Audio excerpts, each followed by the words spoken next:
as if Adam Schiff's closed-door investigation into Donald Trump's phone call with Ukrainian President Volodymyr Zelensky was not sketchy enough. We are finding out that what really led to Donald Trump's sham impeachment hearing was not the mysterious whistleblower whose name still cannot be said on social media. It was, in fact, Colonel Alexander Vindman. This guy right here. And I took one look at that guy and I was like, I don't trust him. I do not trust him. He does not have the face of a trustworthy man. And this is just kind of one of those things that you get from sense. He looks like, I'm not going to get into that. I'm going to try not to be too judgmental on the guy. But he looks like one of those guys that was bullied when he was younger, and now he is just out for vengeance on the world. Anyways, this is from the Daily Wire here. It says the driving force behind Trump's impeachment was not the whistleblower, new book alleges. So the whistleblower, reportedly at the center of the Democrats' impeachment effort against the President Donald Trump, was apparently not the driving factor.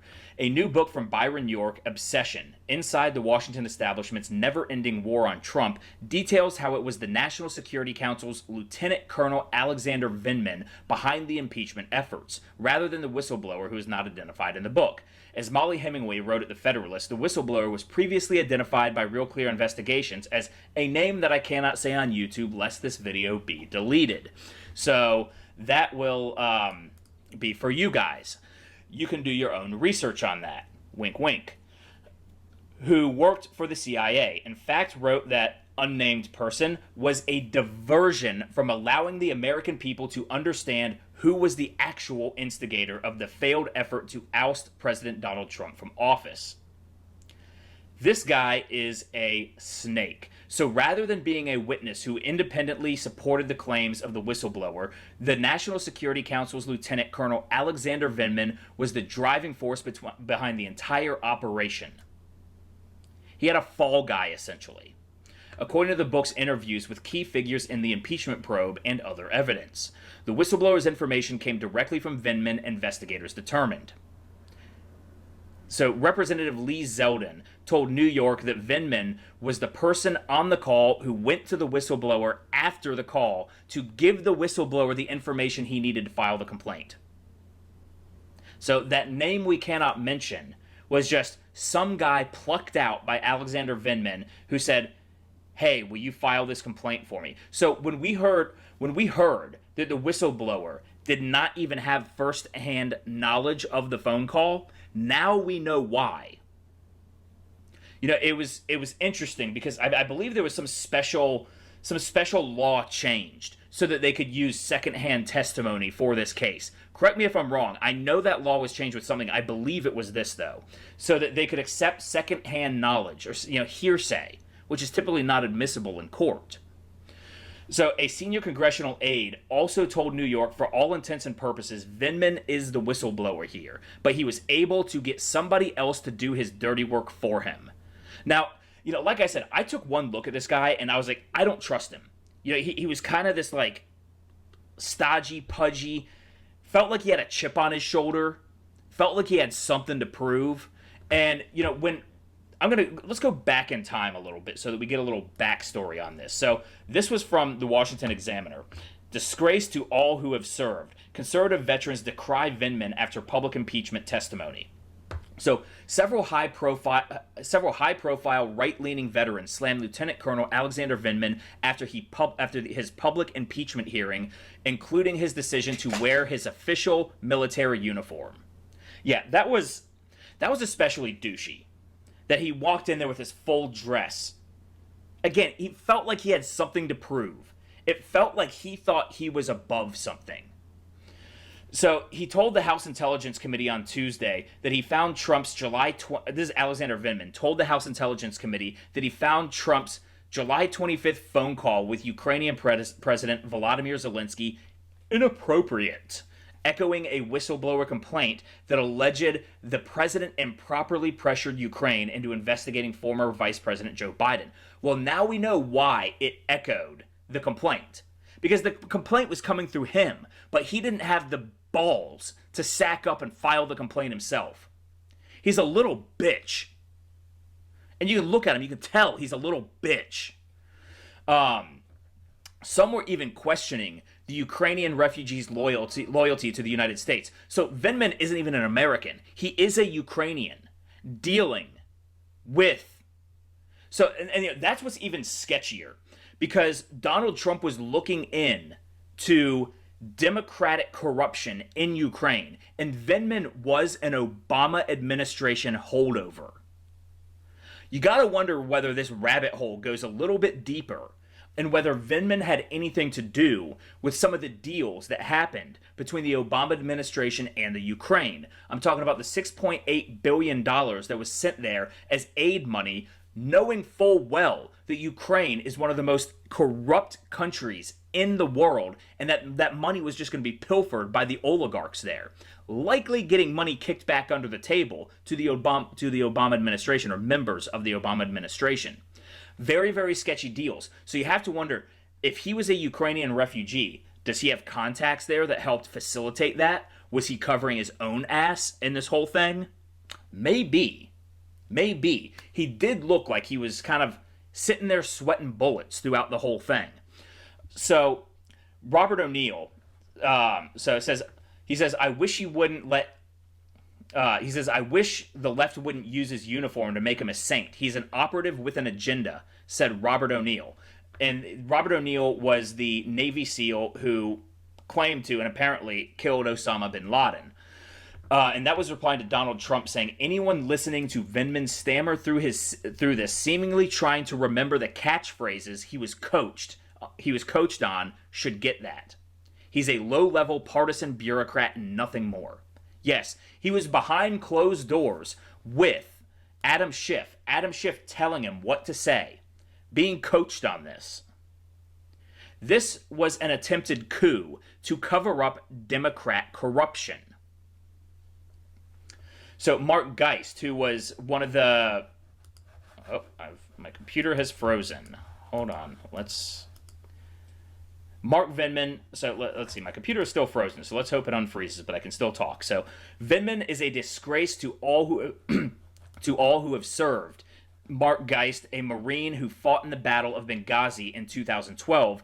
All right, so let's see. Now that my computer's back working again, sorry about that. I've been having some issues with my computer lately, and I don't know what's going on with it. I don't know if I have some malware or what. So, Mark Geist, who was one of the people at Benghazi, the embassy, when it was attacked in 2012, says, Vindman is a disgrace to all who have served. Transcript of his previous closed-door testimony, he clearly admits to undermining POTUS foreign policy, and now he has Chairman Schiff advising him on how to answer questions.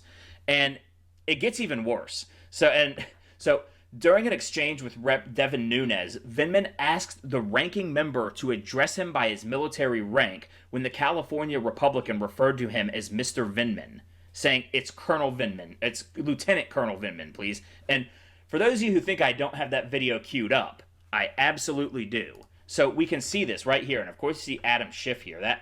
That's my representative, the most corrupt representative likely in the House of Representatives. So let's go ahead and play this. Just a short little... Mr. Vindman, you testified in your deposition that you did not know the whistleblower.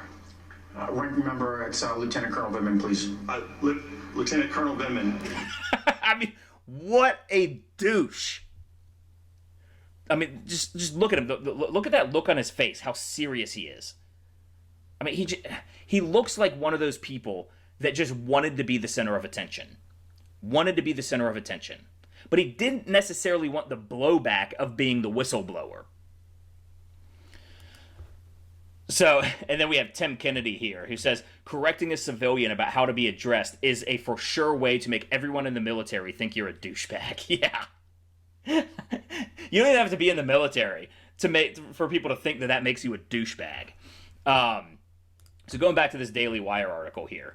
As Hemingway wrote, Vindman is the only person at the National Security Council listening in on the infamous call between President Donald Trump and Ukrainian President Volodymyr Zelensky to be concerned by it.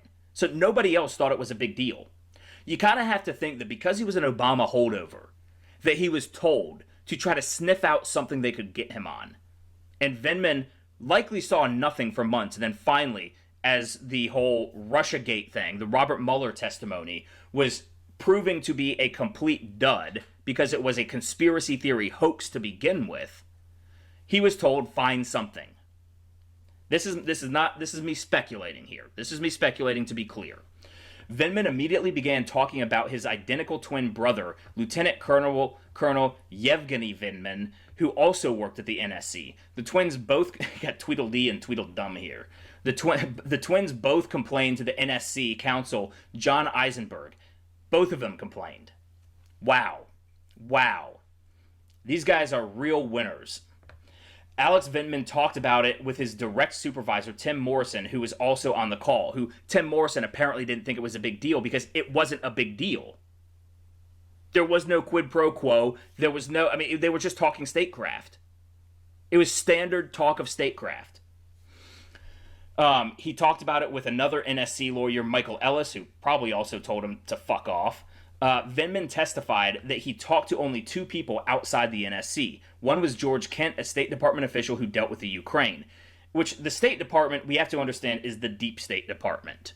The State Department are the ones who orchestrate all of these corrupt international deals. And they tend to be holdovers. So they go from administration to administration, working out their own bureaucratic international policies. And so a lot of these people hate the changing of the guard when it goes from one administration to the other, because whatever they've been working on, all of a sudden they have to adjust their sails and change course. And a lot of them don't like that.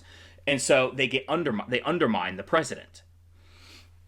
So he refused to say who the other was. Well, now we know who the other was. It was the whistleblower who we cannot name.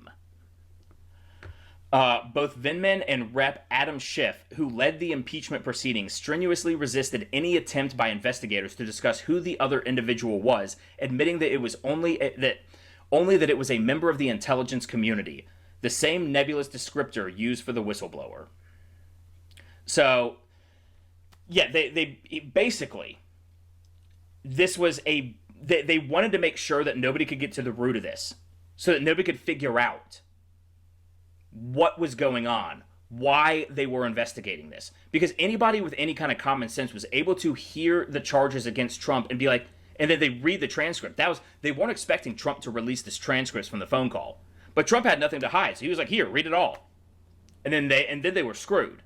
Then they had to bring in, I don't know if that's when they brought in the whistleblower, but they had to create this entire smoke show because it was all corrupt.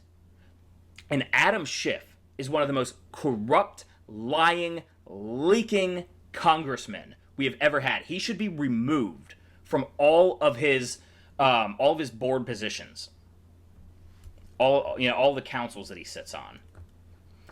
Vindman also helped prepare the White House rough transcript of the allegedly fateful phone call.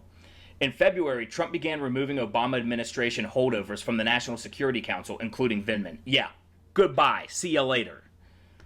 The Daily Wire's Emily Zanotti reported, while the media and Democrats suggested this was retaliation, Vindman served at the discretion of the president, who had the right to remove him from the council. Yeah, I would have gotten rid of his ass too. Trump couldn't trust him. He was serving at the pleasure of the president and undermining the president. He so much as admitted that he was there undermining his foreign policy.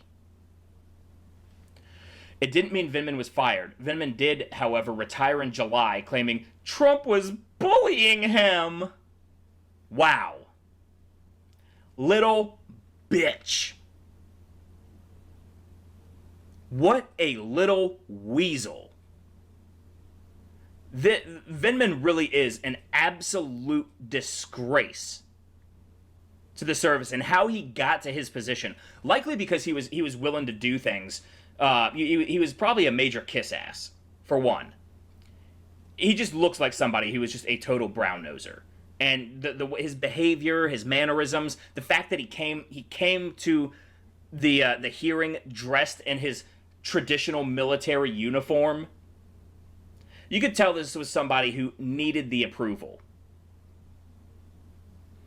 Anyways, guys, I think this is, I think this needs to be further looked into. It needs to be looked into where the roots of this Ukrainian investigation. I know Durham has been looking into the Russia probe. I don't know whether that's wrapping up the Ukrainian investigation too, but this needs to be looked into as well. because I think we're going to find some very dirty dealings with the Democrats and Biden especially, with Hunter Biden as well, with the Ukrainian oligarchs. And I think Vindman was put on the case because they knew that he would do anything to be accepted by these people. That's just me speculating, of course.